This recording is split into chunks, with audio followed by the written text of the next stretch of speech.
Okay, I'm going to go ahead and start.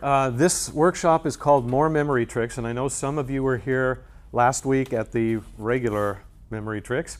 If you weren't, you'll be able to catch on to this, I think, very quickly anyway, but I have so many memory tricks that it's hard to cover them all in one workshop, so we're going for two. These are the four things that I'm going to talk to you about today. This one is really quick, and then we're going to spend a lot of time on these next couple. Last week, for those who were here, one thing that you should remember is that I taught a couple of math tricks at the beginning of the workshop, and that was not designed to teach math. It was designed to just show you the power of tricks and knowing shortcut ways to do things. And so I'm going to show you one more math trick now as just a little warm-up. This is nothing you need to write down or anything, but again, it's to show you something about, again, the power of tricks. So if I asked you to do a problem like that, 9 divided by 0.25, what you would need to do in order to solve that would be to do this, and then you'd have to move the decimal point over and just do the whole thing. If you know the basics of how to do it, it's not that hard. It just takes a little while to kind of process through. But if you know the trick, you can do it in about 1 second without having to do any of this. And that is, whenever you have a math problem where you have a number divided by 0.25, that's the exact same as multiplying it by 4, which is a lot easier than the other. So here's your math question for the day. What's 9 times 4?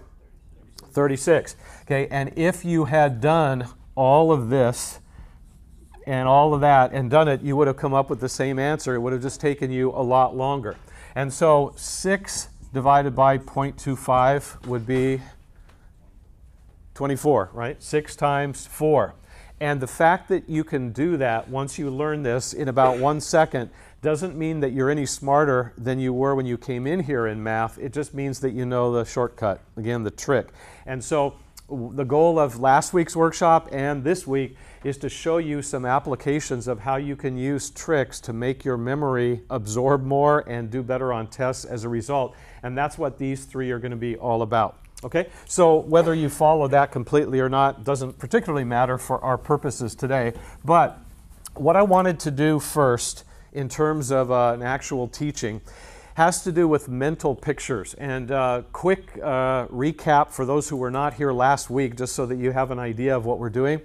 I explained last week that one of the best memory tricks you could have is learning how to close your eyes and getting a picture of something in a certain way, and then it sticks. It kind of glues into your brain and you remember it. All of us have imagination. All of us can close our eyes and see things. But two of the qualities of a good mental picture that I gave last time that you need to be aware of for what we're about to do right now is that if the pictures are really stupid and bizarre, you remember them better. And so everything I'm about to do with you is going to seem to be pretty stupid. And that usually sounds bad, but in this case, it's going to be good, and I'll show you. The other one is that you very often have to involve play on words, which means rhyming words, other words that sound similar to be able to see things in picture form. And again, I'm going to show you specifically how to do this now. Now, if you are very tired today, I'm extremely nervous about what's going to happen in the next couple of minutes because I'm going to ask you several times to close your eyes and get a picture of something that I'm describing. And I want you to do that. I don't want you to just sit there and kind of stare at me. I want you to close your eyes, but then when I'm done, you need to open them. And so if you're really tired, I don't want to hear snoring anywhere in the room, so hopefully we'll be okay with this. What I'm going to teach you is going to actually require no note-taking whatsoever. So usually I like people to write down some things that I teach that they find helpful, but for the next 5 minutes or so, I don't want you to write anything down. It kind of defeats the purpose of this. I'm going to teach you something that I'm going to test you on at the end of the workshop. And I think if you do this the right way, you're going to be shocked at how easy it is for you to memorize what I'm about to show you without writing it down, without doing anything like that at all. So again, I want you to just follow my direction. And when I have you close your eyes, I want you to close your eyes. And the big thing, remember, is I don't want you to try to close your eyes and listen and remember what I'm saying, because you won't. I want you to see the pictures that I'm describing, and if you see them clearly, you're going to remember them later. Okay, so here is the strange little teaching here. I'm going to teach you 12 names of streets that are all in the Long Beach area. You'll probably recognize most of these streets. 3 of them are in Group A, 3 in B, 3 in C, and 3 in D.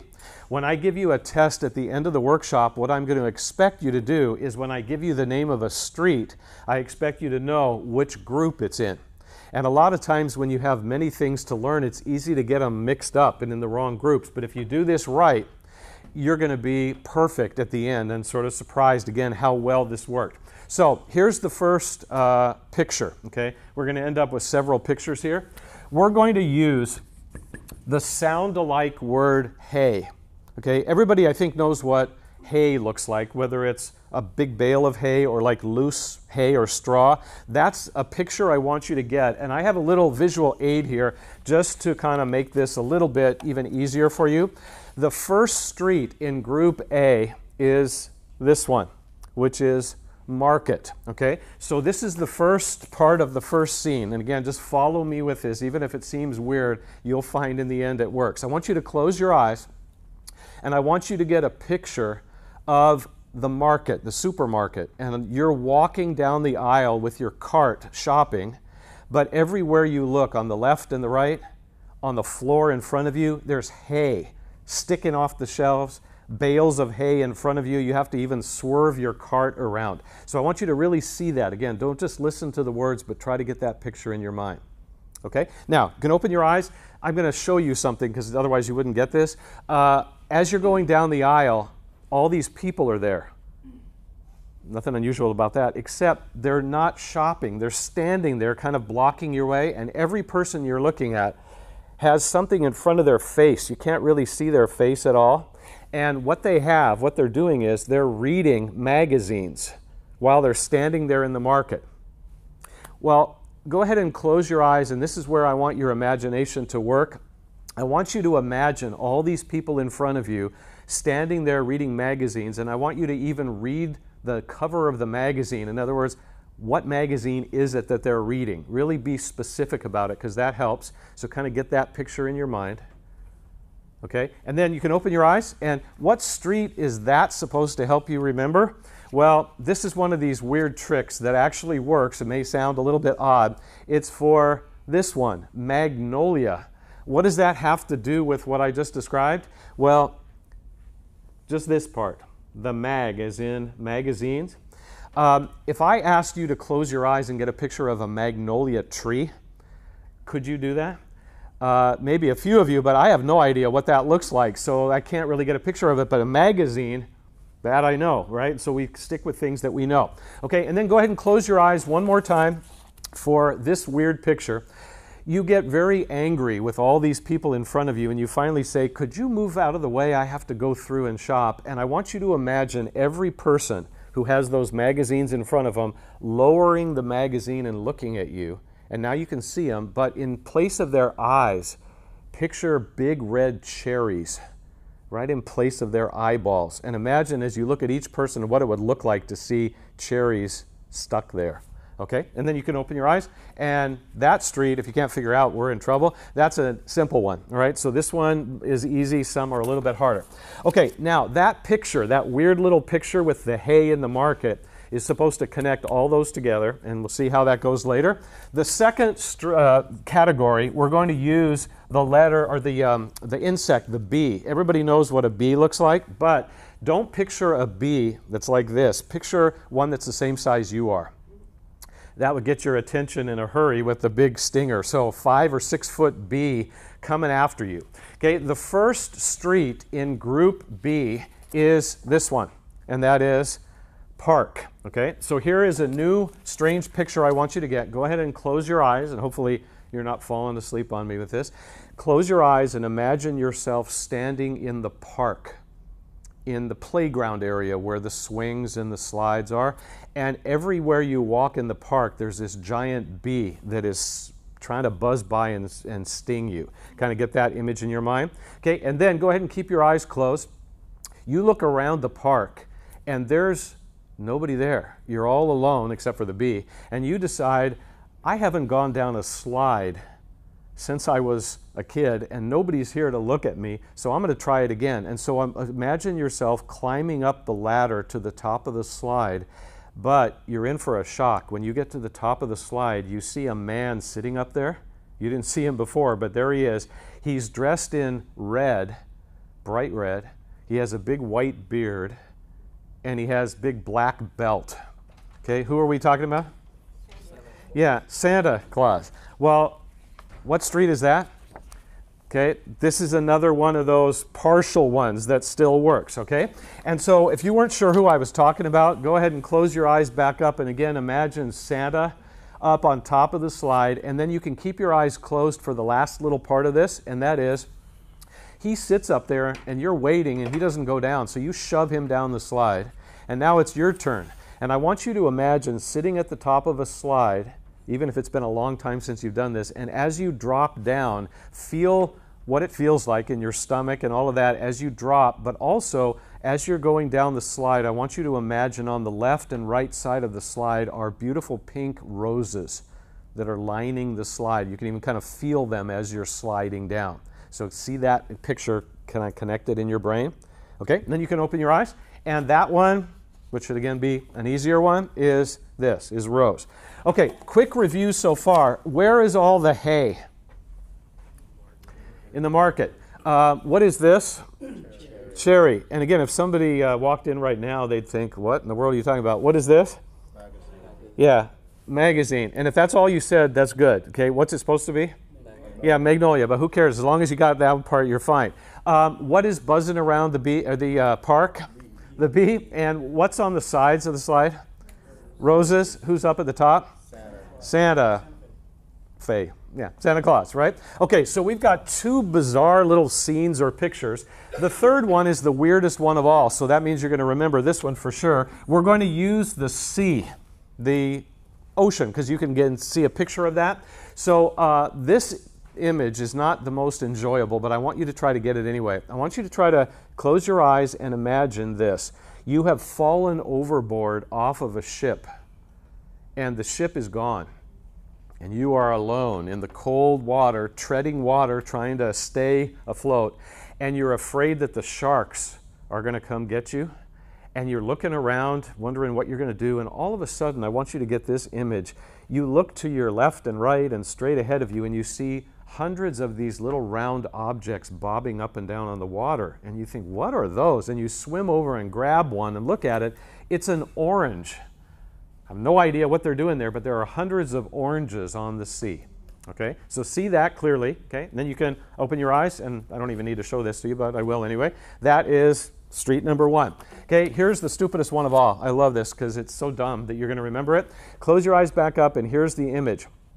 You're afraid, you're cold, you're treading water, you're holding an orange, and all of a sudden, all these animals start swimming at you from all angles with their mouths open, ready to attack you, which is what you were afraid of, except they're not sharks. In fact, you're so upset you start screaming out in Spanish. And what do you shout? Well, you can look up here, and this is what you shout. Okay? Los coyotes! They're coming. If you don't know what a coyote looks like, you could picture a wolf or anything else. But I want you to get the idea of really wet, angry coyotes swimming from all angles. So close your eyes back up and see that. And then the last little part of this picture is this. Just when you think you have no hope whatsoever, a miracle occurs. You hear the honking of a horn, and you look off to the side, and there's a car speeding full speed toward you. It can be any car you want. Whatever's your favorite car, go ahead and make it that. And that car pulls right up next to you. Door opens, the person in there pulls you out and saves you at the last second. So I want you to see that weird thing, get all of this on the sea. Okay? Anybody have an idea what street that is? That would be a good guess too. Yeah, it's right there. I forgot which way we're pointing here. Yeah, it's Carson. Okay, so that's one of those part things again. Okay, who's at the top of the slide? Santa Claus or Faye. What's on the sides of the slide? Roses. Where are you?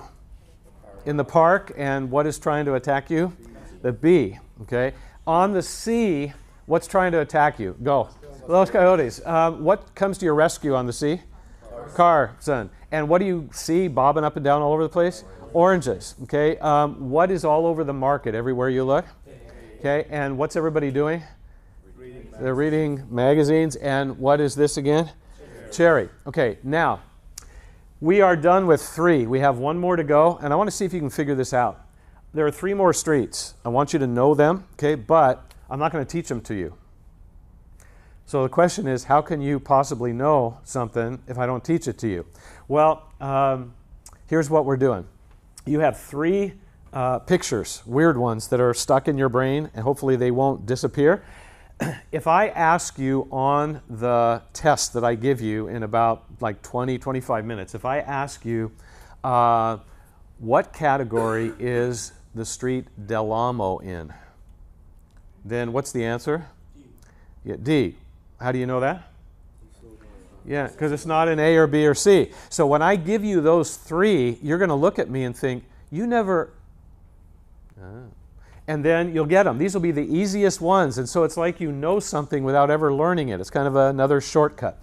So what I'm going to ask you to do, I hope you can't do this, but hopefully we'll make an effort at it. And that is, I want you to forget everything I just taught you. Just completely disappear. I'm going to teach you 2 more things, and then we're going to go back at the end, and I'm going to see how well you remember what I just taught you. So let it go and move on from there, okay? We're going to talk for a little while about the subject of definitions. And there are some classes in college where this is one of the main things you do, is to memorize a whole bunch of definitions or vocabulary. In an earlier workshop, I talked about sort of good ways and bad ways that people try to go about remembering them. But for our purposes today, since the subject is tricks, I'm going to teach you a trick way to remember definitions. This doesn't work with all definitions, but when it works, when it's a good fit, it's the best trick I know for it. And so what this is called, and this always sounds sort of complicated to people, but it's not at all, is it's called the similar sound cue technique. Okay, and one of the main reasons that I like this, besides the fact that it works, is that there are only 2 steps. 2 steps sounds really good. It's a lot better than 10 steps or whatever. And even better than that, the 2 steps are actually in the name of the method. So that makes it really easy to remember. The first step is the similar sound, and the second step is the cue part. And of course, that doesn't help you any right now, but when I show you how this works, you'll realize how simple it is. I'm going to write a word up here. Let me do this in red so it might be a little easier to pick up. This is a word that probably nobody in here knows. If somehow you do, don't mention it for right now. This is a very long word. It doesn't even look like English in a way. And if you had a definition to learn of this word, what you might do is what most people do. Grab a flashcard, write the word on one side and the definition on the other, and practice them. But you're going to see in just a minute how confusing that would be and why this works better. So the way that you start this is by doing the similar sound step. And usually that takes 5 seconds or 10 seconds. So what you do, and this is what we're going to look at here, is you look at the word you're trying to learn, and the first thing you do is try to see if there's any part of the word that you already know. Sometimes there will be, sometimes there won't. In this case, I think we're all good for part of this. What is that? Yeah, phobia. And what's a phobia? Yeah, it's a fear, and it's an extra large kind of irrational fear, not a normal type fear. Arachnophobia is fear of spiders, right? So most people, when it comes to spiders, they don't go up to them when they see them crawling and just watch them and say, oh, that's really cute. They just kind of jump a little and then they take care of it whatever way they do. But if you suffer from arachnophobia, you're terrified to the point where you almost have a heart attack when you see one. So again, that's what these are. So these are very serious conditions. A lot of people struggle with phobias. And so this that we're looking at here is the fear of something. But this doesn't look familiar at all. And so what you do is you say a part of the word that you don't know, and this is what we're going to focus on here. You say it out loud to yourself a few times, and listen and come up with a word you know that sounds similar to this, which you don't. Okay, so this is pronounced keranophobia. Keranophobia. So when you look at this, and I'm going to ask you for a little help on this, when you hear keran, what does that sound like? Quran, the Muslim holy book? Yeah. So a lot of people hear Quran and they say Quran. That's very similar, so that's a good one. What else besides that? Quran. Crayon is good. I've had people say carry on. Other people have said the one that I'm actually going to show you because it's on a handout that I'm going to give you in a minute. And this is a good one too. Those that you gave are fine. But it's also similar to the woman's name, Karen. So you have Karen, right? Similar. So you play with the sound of that part of the word, and then you come up with something that you know that sounds similar to that, and then you're halfway done already. The other part is the cue part. And to do the cue part, what you do is take that word that you just came up with and make a little sentence that includes it, a very short, simple sentence that's supposed to help you memorize the definition. So the example here is the cue sentence is Karen is afraid of, and then here comes the meaning of this. I think a lot of you are going to be surprised at this because this is not a very common phobia, but it's a real one. Some people are terrified of this, and that is lightning. Okay, so flashes of lightning, not lighting, but lightning, right? And so if you memorize this by writing keranophobia on one side and fear of lightning on the back, it would be really hard for you to lock that in your brain because this doesn't look like this. It doesn't sound like this. There's just no way to connect them. I always wonder when I do this why they didn't just call it lightningophobia.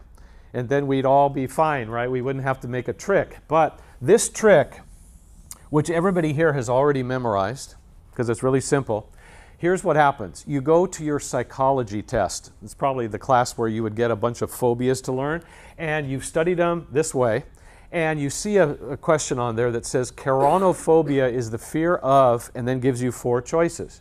You see this word, and what's the first thing you think of? Karen. You think of poor Karen. And you know that she's afraid of lightning, so you mark lightning. How about if the teacher asks it the other way? Teachers change wording all the time. So how about if the teacher said, which of the following is the fear of lightning? And then they gave you 4 phobias. Well, you see lightning, you think of poor Karen, and then you find keranophobia, and you mark it. So instead of just being this weird word that you're not familiar with, it's something very easy to hold on to. Okay, and so that's the concept of this. Now, there's one more that I want to show you, and then I'll give you a handout, and we'll kind of go through several. I want you to help me with this, okay? This is a real phobia that a lot of people have. It's a very common one, but when you look at this, it's not going to help you at all. So I'm going to ask you to guess, and you're going to be wrong. I'm just telling you before you start, but I want you to guess anyway. Based on this, the way it looks or the way it sounds, and I'll pronounce it in a minute, I want you to guess what this might be the fear of. So this is pronounced belonophobia. Belonophobia. So what would your guess be? Fear of bologna. Yeah, the one of the most common ones is fear of bologna, you know, lunch meats, and all that, and that's not it. If it had been fear of bologna, we wouldn't even need to do that, right? Because it would be easy. What else does it look like or sound like? Fear of being alone. That looks really good, right? Not even close. Okay, again, if it had been that, we wouldn't need any help. Well, this, I've even had people say fear of balloons, fear of bells, fear of the number 1. You know, they're just like guessing all kinds of things. None of those even close. What this is, and I would bet that somebody in here either struggles with this or you know somebody who does. It's that common. Belonophobia is the fear of needles, as in getting a shot, getting blood drawn. Some people are so terrified of that they almost have a heart attack whenever the needle is coming close at the doctor's office. Well, again, they should call it needleophobia. So if I was in charge of the English language, we'd just change all these, but it's not. How do you connect these two in your brain so that on a test you'd remember it? You do exactly what I showed you here. And so that's what I want to show you now. When you came in today, You didn't know that you were going to be an expert on phobias when you walked out, but you will be, at least on these. There are 10 phobias on this page, and we're just going to look at them for a couple minutes so that I can show you a lot of good examples of this. So every one of these phobias is real. People think that half of them are made up, but they're not. I think you'll recognize at least a few of these as being very well known because they're common. Okay, and so first one on the list is a very common one, acrophobia, fear of heights. And it says acrobats fear high jumps. Real simple little sentence. Anthrophobia is fear of people. And this is where a play on words was developed by the people who created this. Ant threw the people out. And that's because you have to think of something that sounds like anthro, and there's not much like that. Aerophobia is fear of flying, and it says arrows fly, people shouldn't. There you see chronophobia, which we've done. The next one is also very common, claustrophobia, which is fear of closed or tight places. And I love this sentence. And we have Santa Claus twice in one workshop. That's very weird, but it's Santa Claus hates small chimneys. So if you picture a big Santa Claus trying to squeeze down a tight chimney, that's a good image of what claustrophobia is. And then the next one is my favorite one ever. Ergophobia, fear of work. Her go home, she no like work. Stupid sentence, but again, the more stupid it is, the more you tend to remember it. I bet you won't forget that one. Ballonophobia is fear of needles, and there's the little sentence, baloney. The shot will hurt. So we got baloney in there one way or another. Vestophobia is the fear of clothing. I'm not sure how that one works, but it says here, vests and other clothes scare me. Now, why should we probably not need a trick to remember that one? Yeah, because a vest is a type of clothing. So I bet you could remember that one right away, even without that trick, but it's there. The next to last one is iatrophobia, which is fear of doctors. And the word there, if you're not familiar with it, iatrophy, when I see doctors, just means to sort of be paralyzed or unable to be used, that kind of an idea. And then the last one on the list is polyphobia. It's kind of like the one I gave you up here because it's a woman's name. Fear of many things. Polly is afraid of almost everything. Okay? Now, what I want to tell you about this, just very briefly, and then we're going to move on to our next topic, is I've tried an experiment with some of my classes before that's worked really well, so it's very encouraging. At the very beginning of an hour and 15-minute class, I taught them this method, and then we read through all of these like we just did, and then I gave them about 2 more minutes to just go back and kind of reread them and soak them in their brain, and then we put them away, and I taught about other things for almost an hour without ever looking at that again, and then at the very end, I went back and tested them to see how well they remembered these. And every time I've done that, almost 100% of all the students in the class got a perfect score. Remembered them all, even though they didn't study them for hours, they didn't make flashcards, they just learned them from me and then looked at them for a couple minutes, and then an hour later they were still there. So it shows that this can work. Now, one last little thing about this. You notice how these definitions are very short? If you have a class where you have definitions to learn, and the definitions are like 3 or 4 sentences long, this isn't going to work too well unless you can figure out how to take that definition and shrink it down to a few words. This is mostly for shorter, kind of bite-sized definitions. Then this works in a fantastic way. I've even had students try this with foreign language, because whenever you take a foreign language, you have to learn a lot of vocabulary. And so they come up with a word in French or Spanish or whatever it is, and they have that word and they pronounce it, and they try to think of an English word that sort of sounds similar, and they do something similar, and it works. It doesn't always work for everybody equally, but it's a little trick to try, and sometimes it helps everything click better in your mind. Okay? Any questions on this? Okay.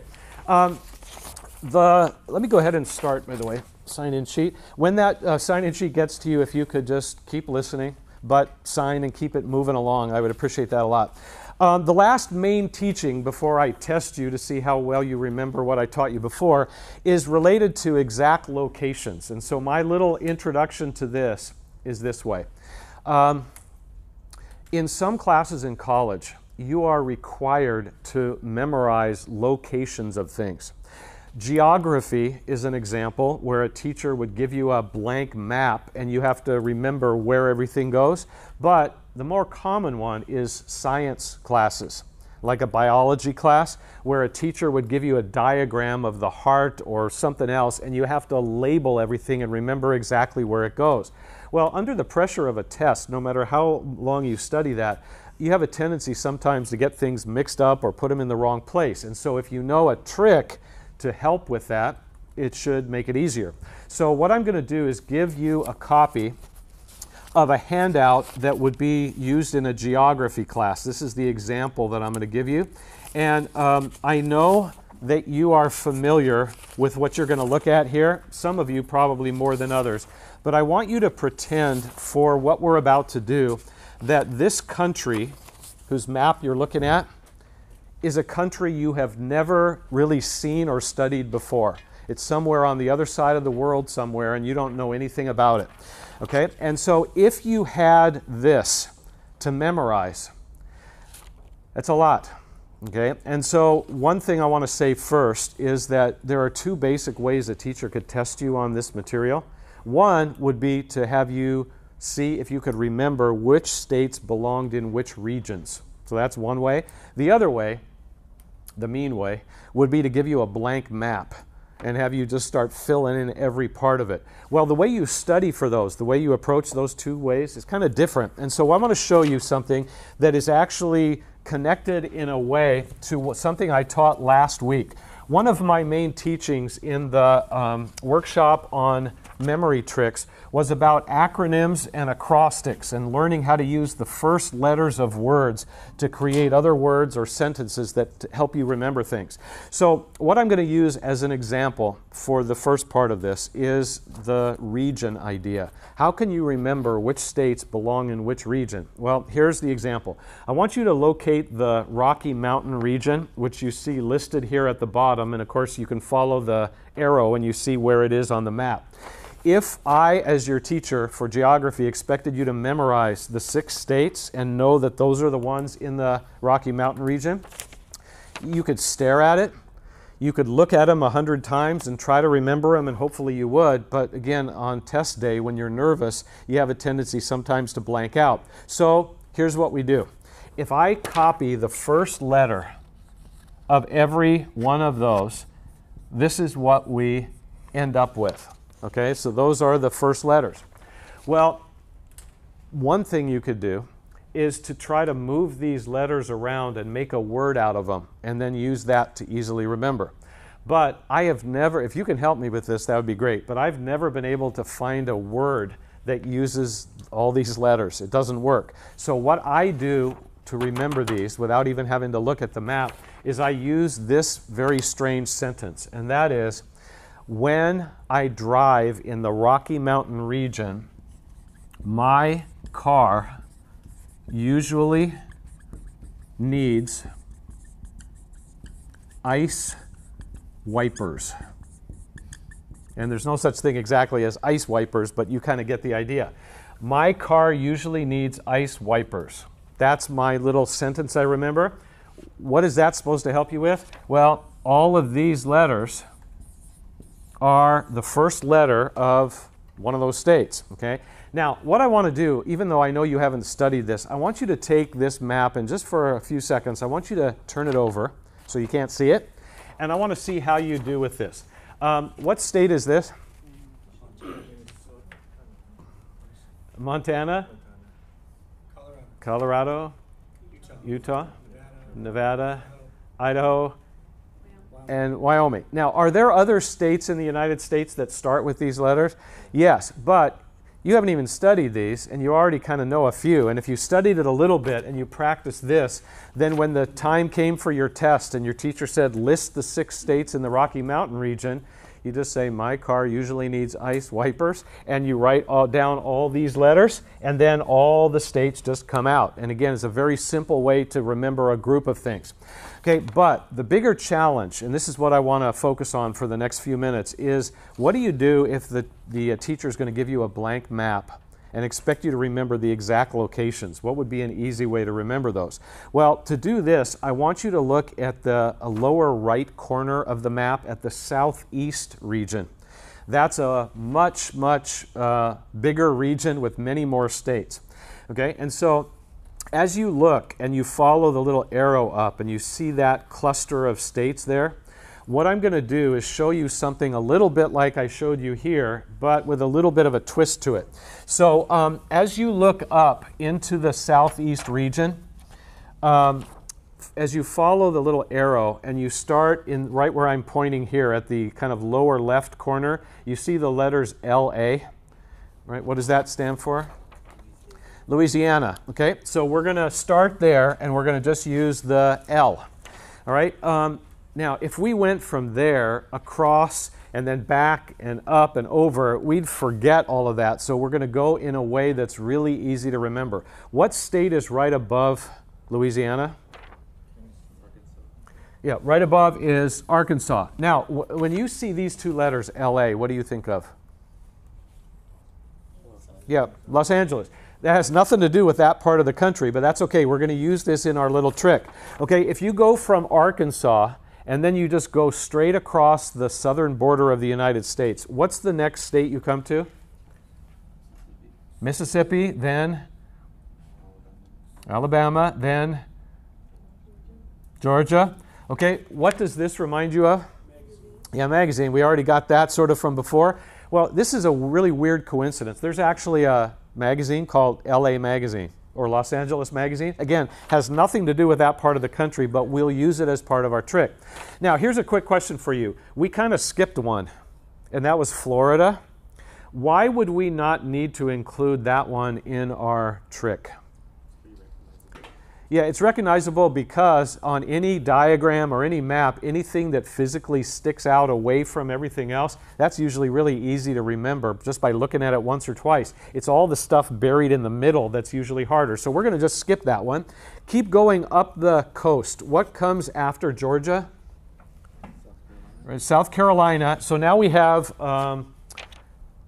plural, LA Mags, like LA magazines. What's next?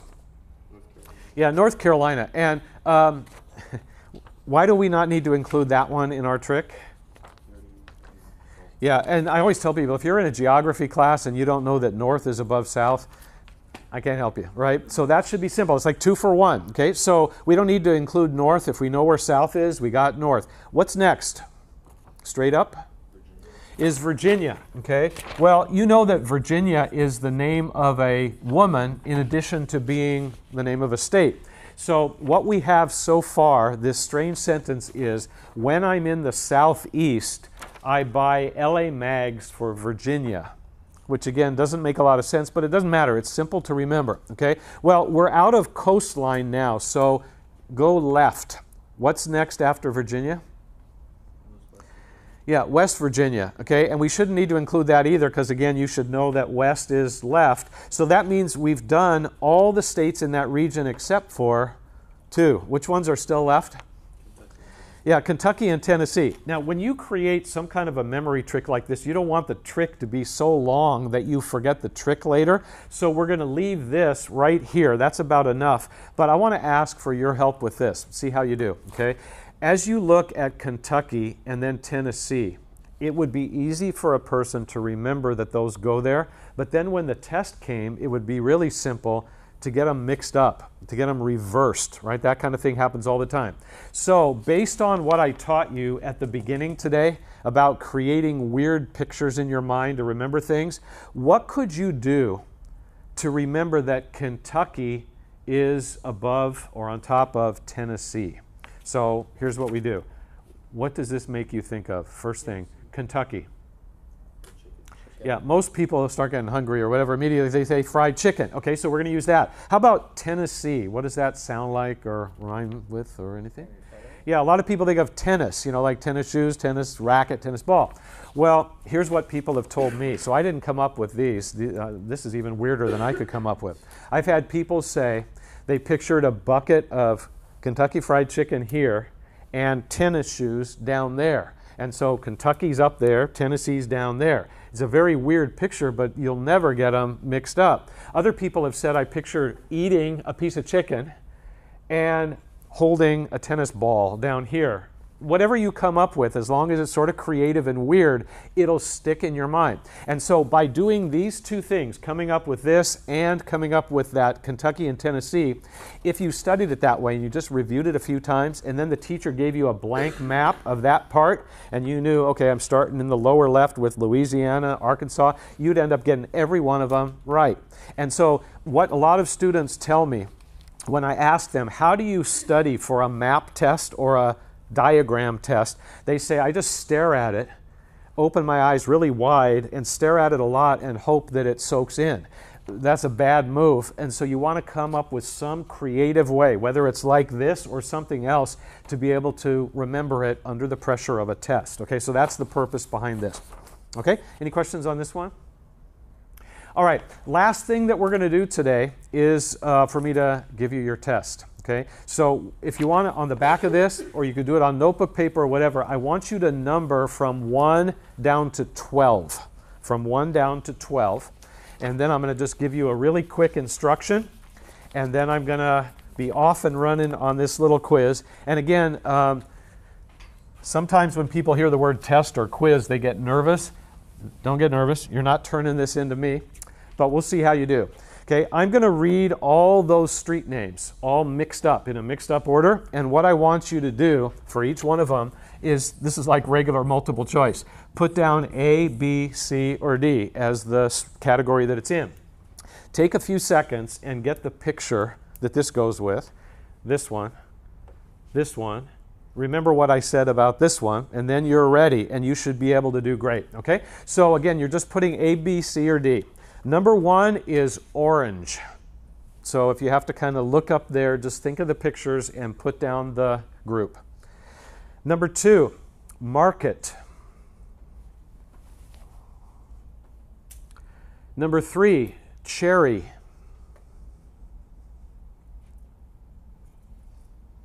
Number 4, examino. What? Examino. Number 5, Santa Fe. Number 6, Carson. Number 7, Spring. Number 8, Magnolia.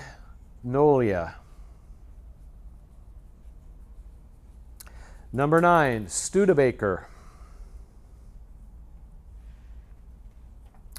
Number 10, Park. Number 11, hopefully we'll all get this, Los Coyotes. And the last one, number 12, is Rose. Okay, now I'm going to read the correct answers, have you sort of check yours, see how you did, and then I have one more sort of comment to make about this method, and then we'll be all set. Okay, here are the answers. Number 1 is C, 2A, 3A, what was 4?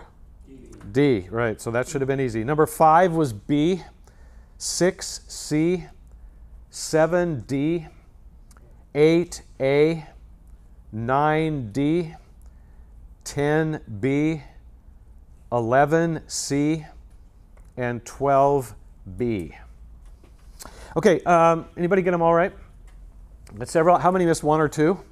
Okay, so if you think about it, the way I taught this to you was very quick, no writing down, with a little bit of review, and then we left it for like 20 or 30 minutes. And then when I went back, it was all still there. The last thing that I wanted to share with you, and I love this little story, is that I had, when you learn things this way, by use of mental pictures, they stick for a long time, longer than you want them to. And I had a student one time, this guy, who learned this from me and told me later that about 3 months after that day where we did all that, he was driving with a friend And he hadn't thought about any of that ever since that day that he was here in the workshop. And he said he was driving and they stopped at a red light. And he looked at the light and he was waiting for it to change. And he glanced up and he saw the street. And it said, Los Coyotes. And immediately, as soon as he saw that, he looked at his friend and he said, hey, that's in Group C. And the person looked at him like, what? And he even said, what? Oh. I fell overboard, off the boat. I was in the sea. I saw orange, and he was starting to tell the whole story, even though he hadn't thought about it in months. And that shows that it was still there. I may have ruined your driving enjoyment in Long Beach for the rest of your life, but I dare you, the next time you're driving down the street and you look up and you see Cherry or you see Carson, not to have that story flash in your mind. And you're going to say, I want to get rid of it. You can't. It's going to be in there for a long time. And again, some things you don't want in there, but if you apply this to school-related things and then a test comes, you realize, wow, it's there. It hasn't disappeared anywhere. And that's what you want. You want to learn things in such a way that they're glued in there and they'll come out beautifully on a test. Okay, that's the goal. Okay, so we're done for the day. If you could pass me the sign-in sheet.